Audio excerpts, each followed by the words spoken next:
విద్యుత్ ఛార్జీల బాధుడుపై విజయవాడలో వైసీపీ పోరుబాట చేపట్టింది. ఎన్టీఆర్ జిల్లా వైసీపీ అధ్యక్షుడు దేవినేని అవినాష్ ఆధ్వర్యంలో ర్యాలీ నిర్వహించింది.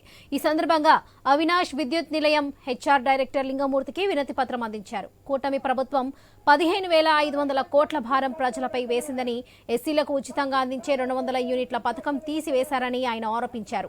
అధికారంలోకి వచ్చి 6 నెలలు దాటుతున్నా వైసీపీపై నిందలు వేయడం సరికాదన్నారు. కూటమి నేతలు చిల్లర రాజకీయాలు మానుకోవాలన్న అవినాష్ రాబోయే రోజుల్లో జగన్ నేతృత్వంలో మరిన్ని ప్రజా ఉద్యమాలు నిర్వహిస్తామన్నారు.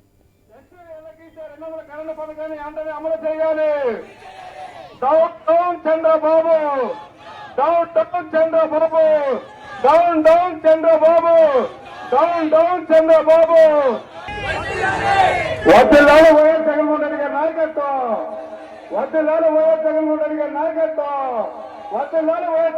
గారి నాయకత్వం. జిందాబాద్ వైఎస్ఆర్ కాంగ్రెస్ పార్టీ.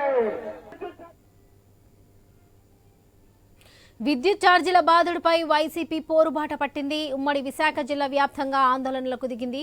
విద్యుత్ భారాలు తగ్గించి ప్రజలకు ఇచ్చిన హామీలు నెరవేర్చాలని వైసీపీ నేతలు నినాదించారు.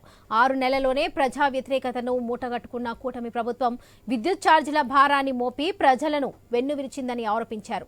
మొత్తంగా ఉమ్మడి విశాఖలో వైసీపీ చేపట్టిన పోరుబాటపై పూర్తి వివరాలను మా వైజాగ్ ప్రతినిధి రాజు ద్వారా తెలుసుకుందాం.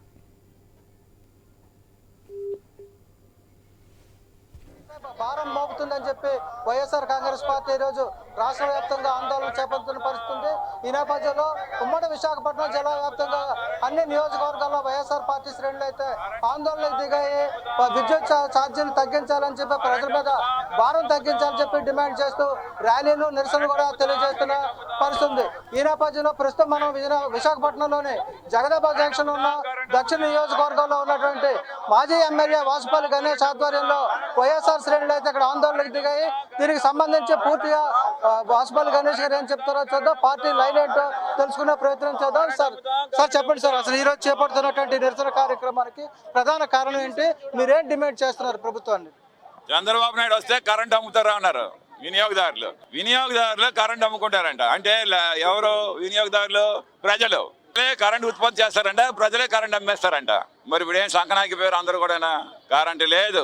నువ్వేమో కరెంట్ ఏమో 14,500 కోట్ల రూపాయలు ఈ రోజు ప్రజల మీద భారం వేసి కరెంటుని పెంచావు. ఇంకా ప్రజలు తెలియట్లే. చలికాలం కాబట్టి ఫ్యాన్లు వేసుకోవట్లే, చలికాలం కాబట్టి ఏసీలు వేసుకోవట్లేదు. బిల్లు ఇంకా పాత బిల్లులాగా వస్తుంది. ఇంకొంచెం మార్చి నెల వచ్చిందంటే వాసిపోద్ది ఒక్కొక్కడికి. 20 రోజులు వస్తున్నాయి. అందుకే చూడండి, చాలా చక్కగా సంపద దృష్టి అని చెప్పేసి చలికాలంలో పెట్టడం మాట వెన్న రాసినట్లు రాస్తున్నాడు అనమాట చంద్రబాబు నాయుడు. చూడండి ఎంత తెలివితేటలో. వచ్చి గద్దెనెక్కి 8-9 నెలలు అయ్యింది. కానీ వీళ్ళు ఏంటంటే కరెంటు పెంచేయడం, సెస్ ఛార్జీలు పెంచేయడం, జిఎస్టీ మీద సెస్ ఛార్జ్ వేసుకోవడానికి అని చెప్పి జిఎస్టీ కౌన్సిల్ పంపించారన్నమాట లెటరు. రైతాంగానికి రైతు భరోసా లేదు. ఈ సంవత్సరం 14,000 కోట్ల రూపాయలు ఇవ్వాలి, ఇంతవరకు లేదు. ఎక్కువ ఫార్మర్స్కి 1,000 కోట్ల రూపాయలు ఇవ్వాలి. ఏది ఉచిత కరెంటుకి? అది లేదు. గతంలో జగన్మోహన్ రెడ్డి 150 పైసలకి అమ్మేవారు ఎక్కువ ఫార్మర్స్ కి. అలాగే నువ్వు డిస్కమ్స్ అంతా కొన్ని నాశనం చేసి వెళ్ళిపోతే 45,000 కోట్ల రూపాయలు ఏమో జగన్మోహన్ రెడ్డి గారు ఏమో ఆ డిస్కమ్ని మళ్ళీ స్ట్రెంగ్ చేయడం కోసం ఇచ్చారన్నమాట. ఫీడర్స్ అప్లిఫ్ట్ చేయడం కోసం అని చెప్పేసి 14,000 కోట్ల రూపాయలు ఖర్చు చేశారు. ₹2.49 కోసమే సెకీతో ఒప్పందం చేసుకొని వచ్చే రాబోయే 20 సంవత్సరాలు 1,00,000 కోట్లు మిగిల్చేలాగా జగన్మోహన్ రెడ్డి గారు ఆర్థిక సంపదని సృష్టించడం చేస్తే, నువ్వు విషయంలో కూడా ఈ రోజేమో రేట్లు అదనం చేస్తా ఉన్నావు. ఇంతవరకు నువ్వు అమ్మఒడి అన్నావు, అమ్మఒడి లేదు. నానబుడ్డి పెట్టావు, ఆ నానబుడ్డి ఒకటే పనిచేస్తుంది. అది కూడా ఏంటంటే బెల్ షాప్ లో ఒక షాప్ తీసుకున్నాడేమో 20 నుంచి 30 బెల్ షాపులు నడుపుతా ఉన్నాడు అనమాట. ఇది జగన్మోహన్ రెడ్డి గారికి చంద్రబాబు నాయుడికి తేడా. మేము అందుకే చెప్తాం ఏంటంటే, ఇంకా రాబోయే జమిలీ ఎలక్షన్స్ లోని ప్రజలు బుద్ధి చెప్తారు. ఎందుకంటే చంద్రబాబు నాయుడికి ఎప్పుడు కూడా చెప్పిన మాట మీద నిలబడే నాయకుడే కాదన్నమాట.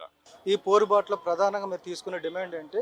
రేపు రాబోయే రోజుల్లో ఈ పోరాటం ఏ విధంగా ఉండదు? ఖచ్చితంగా పెంచినటువంటి విద్యుత్ ఛార్జీలు అన్నింటినీ కూడా యుద్ధ ప్రాతిపదికన తగ్గించాలనేటువంటి మా ప్రధానమైనటువంటి డిమాండ్.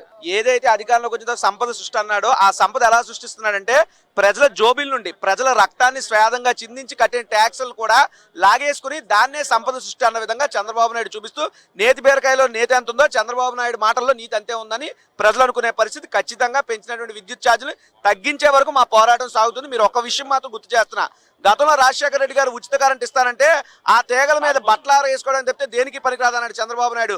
కానీ రాజశేఖర రెడ్డి గారు ఉచిత విద్యుత్ ఇచ్చి ప్రజల జీవితాల్లో వెలుగులు నింపాడు. కానీ ఈరోజు చంద్రబాబు నాయుడు విద్యుత్ ఛార్జీలు పెంచి ప్రజల జీవితాలను అల్లకల్లోలం పాలు చేస్తున్నాడు. కాబట్టే ప్రజలు మా తరఫున ఈరోజు ఇంతలా జగన్మోహన్ రెడ్డి గారి నాయకత్వానికి బ్రహ్మరథం పడుతూ చంద్రబాబు నాయుడు మీద తిరుగుబాటు జెండా ఎగరేశారు. విశాఖ జగదంబ జంక్షన్ వేదికగా వాసుపల్లి గణేష్ కుమార్ గారి నాయకత్వంలో వైఎస్ఆర్ కాంగ్రెస్ పార్టీ పోరుబాటు తీసుకుందని ఈ సందర్భంగా తెలియజేస్తున్నా.